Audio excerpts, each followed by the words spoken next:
Before the video starts, I want to let you guys know that I have a Patreon. I'm offering bonus video content and a link to my own Discord server. I will be making Patreon only crash compilations and other videos that I'm still coming up with, which you can also suggest videos for me to share, as well as voting for songs to use in crash compilations. Right now I am working towards getting a PC, since all my content right now is just made on my phone and my Xbox. There's so much content that I want to make, but I'm just limited to what I have currently. This Patreon will hopefully get me closer to getting a PC. So if you do join, I greatly appreciate it a lot. And if you don't, I still massively appreciate you for watching my videos. It actually means a lot to me. With that out of the way, let's get into the video. Do you plan on going back to doing NASCAR crash compilations along with your gaming videos you've been doing for a while? Since I've recently created a channel just for my crash compilations, yes, I do plan on doing more of them. The biggest reason why I wasn't doing it was due to copyright. So since there's a new channel, I don't have to worry about that. And since I'm also creating the Patreon, that's gonna have bonus content for the Patreon, and then I'll be uploading the crash compilations to the YouTube channel as well for everybody to see them. And when you mention the gaming videos, I assume you mean the random races. They're like 20 laps or whatever at random tracks. If you mean that, then yeah, I'll occasionally do them on Heat 5 and Ignition, and then when the new DLC comes out as well for 21 and Ignition. But if you're talking about like the random crash compilations and stuff like that, I'm also going to be doing those too. That's really the only thing I really can do right now. And even if I was to get a PC in the future and do other content, I would probably still make those videos. Who inspired you? There was nobody in particular that really inspired me when I started my channel. I know VG03, he's like one of the main crash compilation makers out there. He did inspire me to make crash compilations, and besides him, I was just making like random videos to share. But besides that, I've been kind of doing my own thing. But he did inspire me to make a crash compilation. But as of right now, currently, nobody really inspires me. Will I get the 22 expansion update on NASCAR 21 Ignition? And why do I like Kyle Busch? Yes, I do plan on getting the next gen expansion for NASCAR 21 Ignition. Hopefully the physics are like different and not the same as the next gen car, because that would make no sense. But who's to know? You know, they don't really care right now about the game, so we'll see. When I got into NASCAR, Kyle Busch became my favorite driver. And it's really weird because I was a fan of him a little bit because he was the candy car, right? But when I finally decided to sit down and watch a whole NASCAR season, I said whoever wins this race is going to be my favorite driver. And that race was the 2012 Budweiser Shootout. And the driving from Kyle Busch, I could not believe it. And I knew he had to be my favorite driver. And you gotta remember, I'm like 9 years old, so I don't actually know who he is as a person at the time.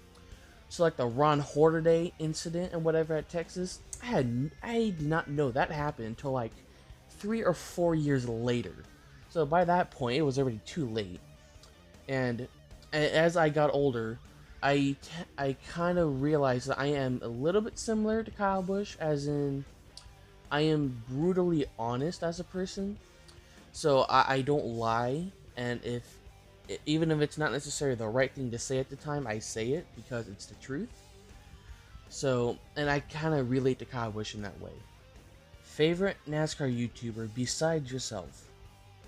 I don't watch that many NASCAR YouTubers, but the three that I normally watch are WinVal, Slapshoes, and Eric Estep. I do watch WinVal the most though, since he makes gaming videos, and that's the type of videos I normally watch. Do you have a Switch? And if you do you plan on buying 22 if it comes out? I do not have a Switch. I was never really interested in it, but if I was to get it, I would probably get it for NASCAR 22. and for nothing else, probably. Do I think Kyle Busch will find a good sponsor? And do you like the way Ross Chastain drives? At this point, I honestly don't know. I thought Interstate Batteries would step up and sponsor him for most of the races, but now it seems like that's not gonna happen. I think Kyle's best bet is that he gets a bunch of like smaller, not smaller, but random sponsors to sponsor him throughout the season. Like how he has like DeWalt sponsor him a race or two, Stanley sponsor him a race, Pedigree once or twice. Like he's gonna need like a bunch of sponsors to sponsor him a couple times throughout the year. That's probably his best bet. And with Ross Chastain, he is very aggressive, and I do like that. But I feel like he's not ready to be aggressive, if that makes sense. Like he's been in the sport for like 10 or 12 years now, and this is like his first chance of finally being very competitive, and it's almost like he's desperate to not lose it, like he's trying to prove himself. But he already has, but he just keeps on stepping over the line. I think he'll get much better in the next year or two. It's just he's racing a lot harder than he needs to. He's already proved himself, but I feel like he's still trying to prove himself, if that makes any sense. Favorite NASCAR track and driver besides Kyle Busch? My favorite track is definitely Bristol. Every NASCAR game I've ever played, besides one, my favorite track has been Bristol, and I really love the racing that the track provides. And right now, my favorite driver besides Kyle Busch is actually William Byron. I first knew about him when he went into the Truck Series in 2016, and he was with 7 wins and almost a championship. Should have won the championship.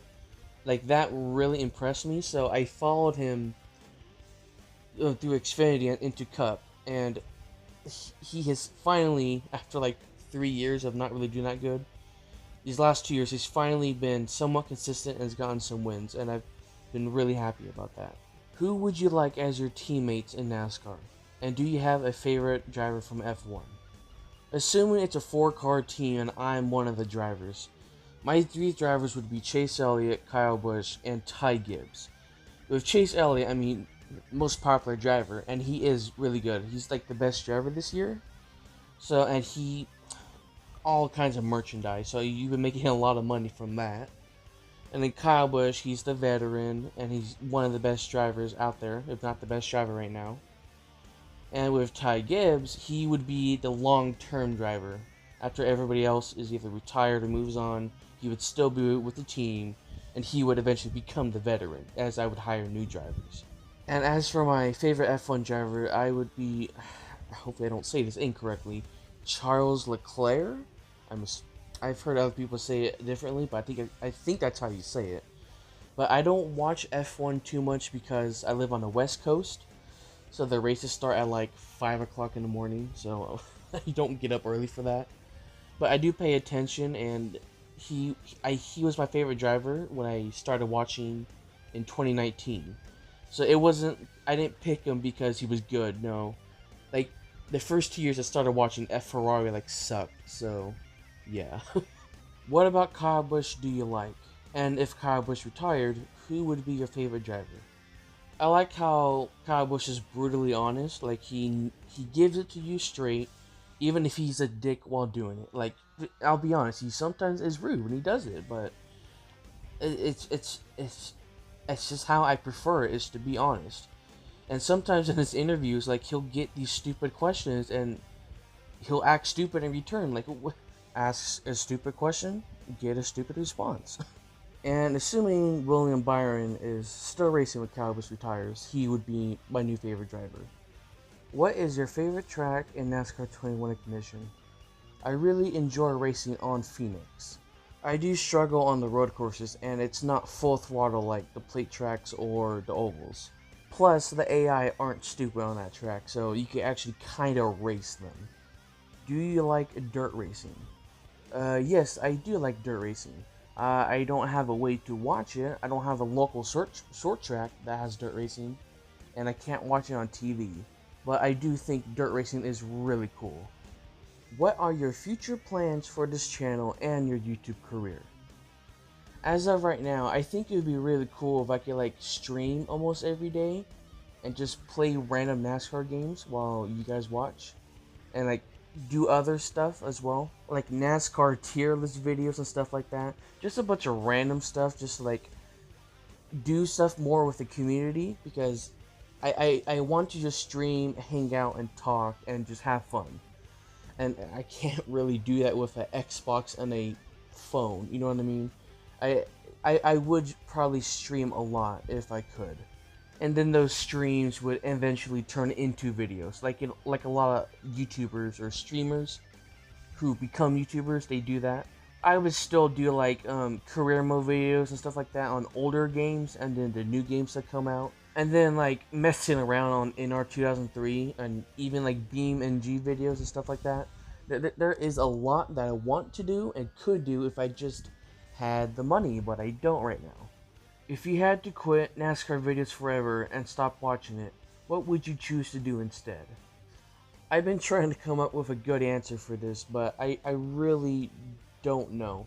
I mean, I don't remember much of my life before I was a NASCAR fan, and ever since, every day it's just NASCAR related somehow, some way. So if I had to stop watching and stop making videos, I mean, you didn't say to stop doing YouTube in general, so maybe I would do a gaming channel. I mean, the only other sport I would watch is football, but then like there'd be like 8 months or something like that where there'd be no sports to watch for me, so I really don't know. But that would be, I guess, a good time to get a hobby or something besides NASCAR, but I really can't tell you what I would really do. Do you like Alex Bowman? I mean, he's okay. He's not like my top 10 favorite drivers or whatever, but I don't have anything against him. He's just there. When he run, like when beginning of the season, he was actually running pretty good, and I was actually happy for him, because last year he was inconsistent and he needed to get more consistent, which he was doing. So that I was happy for him, but he kind of fell off this like last couple months. So that I'm disappointed at him, but I don't have anything against him. I don't have anything towards him. It's just he's just there for me, to be honest. When did you start watching NASCAR? And who was your favorite driver before Kyle Busch, if you had one? So when I started watching NASCAR, it can be debated. I have memories of watching some races in 2010 and 2011, but those I only watched those races because they were on. It wasn't like I woke up that day and was like, "Ooh, NASCAR's on! I can't wait." No, that was not till 2012 when I decided to watch every race that year. So I would say 2012, but some people might say, well, you technically watched before, so it was like 2010. But yeah. And before Kyle Busch, I was technically a Jeff Gordon fan, because that's what my mom's favorite driver was. But I don't know if this is technically true. Like, nobody could really confirm this, but I've been told that my first favorite driver was AJ Allmendinger when he drove the 43. I don't know if that's true, but that's supposedly who my first driver was. But if it wasn't him, then it was Jeff Gordon. When did you become a Kyle Busch fan, and why? I became a Kyle Busch fan in 2012 because, like I said, he won that race, and it was like some of the best driving I've ever seen from anyone. Have you gone to any NASCAR or other motorsport races? And which was your favorite? I occasionally go to my local short track a couple times a year, and I don't know, I guess I seem to go at a bad time all the time because there's usually not a lot of drivers, so it's not the best racing. But I did go to a K&N race in 2018 at All-American Speedway, and that was a pretty good race. It was a short track race, so it was really good. And then I went to my first and only Cup race so far at Auto Club in 2017, and it was I don't really remember it that well. I know it was solid. It wasn't anything special, but I had a great experience, and that was definitely my favorite race I've gone to. When did you get into stock car racing? And hypothetically, if Kyle Busch had retired, who would you be your new favorite driver? I was introduced into stock car racing in around 2010, but I didn't really start watching it until 2012. And if Kyle Busch retired, William Byron would be my new favorite driver. What platform do you play the Heat series on, and who's your second favorite driver? I play and record all my games on my Xbox, and then edit it on my phone. And then yes, William Byron is my second favorite driver. I will say though, when Jeff Gordon retired, because he was my second favorite driver at the time, for about 2 years, from 2016 to 2017, Chase Elliott was actually my second favorite driver, because he replaced Jeff Gordon. And then when William Byron, who I was following in the Xfinity series, when he got to Cup, he then became my second favorite driver.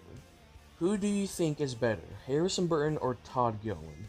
If I'm correct, Todd Gilliland was the driver of the Ford truck for Kyle Busch when he was struggling to win, and then he won at when he won at Martinsville, he told Kyle Busch to stay at his motorhome. I'm pretty sure that's who was driving at the time. I don't think he's necessarily bad, but I don't think he's that good. I would definitely say Harrison Burton has a higher ceiling than Todd Gilliland. But I'm not going to sit there and say Harrison Burton is a great driver. I mean, he's definitely better in my opinion than Todd Gilliland, but he's not a great driver. He's a serviceable driver who could potentially develop to be a good driver. What's your least favorite racetrack?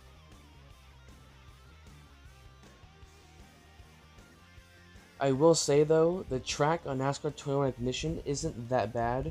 It's just the AI just cannot race there for some reason. Do you like the Brisket? Yeah, I would say I like him.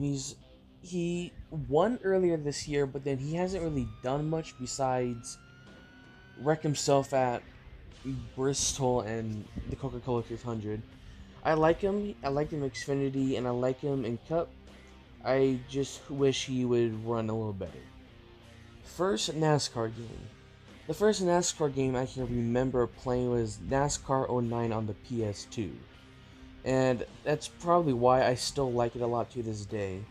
I know a lot of people do not like it because the EA games just got worse over time. And then they gave up to the point to where they don't even have manufacturers on the car. Like, how? NASCAR 09 did pretty much predict the 550 horsepower package.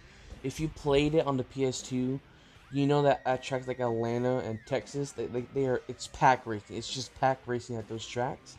So I thought that was funny that they somehow made something that was unrealistic that eventually became true in the future. Who would win in a battle, Kevin Harvick or Chase Elliott? If we're talking about current state of their career, probably Chase Elliott. I mean, he's the best driver this season, so he's already beating Kevin Harvick. But if we're talking about their prime, so then we were talking about Chase Elliott this year, and then like 2020 or 2018 Kevin Harvick, I would probably say Kevin Harvick on every track except the road courses. But yeah, prime Kevin Harvick was like one of the best drivers to ever race in NASCAR, so that is very difficult to go up against. What is your favorite track, and what is your goal for the games? Like I said, Bristol is my favorite track, but for the goal of NASCAR games, I mean, just get the physics correct. Graphics, I don't care about, and damage model, I do not care about. People really care about the damage model. I don't. I mean, it's not even close to the top of my list of importance. I mean, the graphics, I mean, you can have NASCAR Heat Evolution graphics. I don't care. If the car drives good and the AI aren't stupid, that's all I want, to be completely honest with you. Get the physics correct, make the AI not drive like idiots, and then you got a solid game already. And with our last question of the video, what do you think about the Ross Chastain penalty at Indy?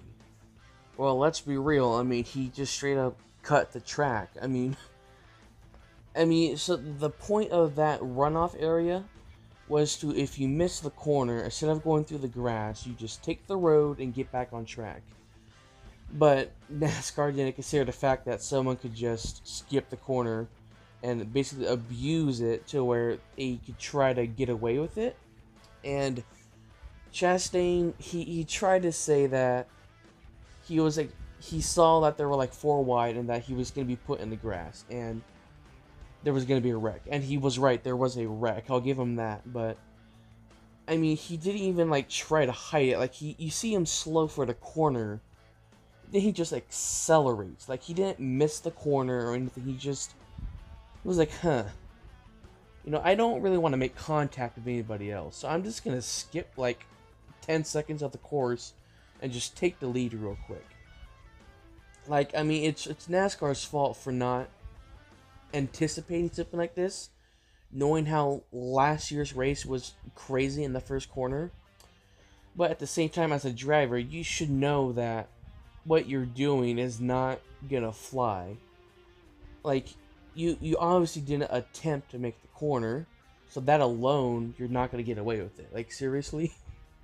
And even like other drivers throughout the day who missed that corner, like, they didn't like try to race back onto track. Like, they were cautious when they went back on track. Chastain, however, he was like racing to get to the lead when he was going back onto the course. So he knew what he was doing. He tried to find a loophole and it didn't work. And I would say his penalty was justified. It was like a 30-second time penalty. I mean, he's lucky he didn't get straight up DQ'd because he basically cheated. So, justified penalty, and it was well deserved. Well, that is all the questions. I really appreciate you guys giving me those questions. They were really fun to answer. I hope you did learn a little more about me, since I rarely make these kinds of videos. And I really want to thank you guys for 15,000 subscribers. I mean, I started YouTube just because it was a hobby that I just wanted to share things, and it's gotten so far now that 15,000 people have decided to watch my videos and show support. I have a lot of great things planned that I really want to do. I just can't right now because I don't have a computer, which you can help me get closer to getting one if you do decide to go to my Patreon. If you don't, that's totally fine, because you watching my video is more than enough than I could have ever imagined before. Don't forget to subscribe to my other channels, the one that I made for just my Crash Compilations. Since that's kind of what I first did for my channel, I want to keep going. But I had to create another channel, so I didn't risk losing this main channel a second time. Because I'm sure some of you know, my first channel was taken down due to music, so created a second channel to play it safe, and then I could upload more Crash Compilations. And with the other video, I upload forgotten NASCAR videos from like early 2000s, like crashes, finishes, and then the crank it ups that are not uploaded to YouTube. That basically wraps up the video. I'm going to leave you guys with the race that is playing in the background. I'm going to let that play out, and then that will be the end of the video. Thank you so much for watching, and have a great rest of your day.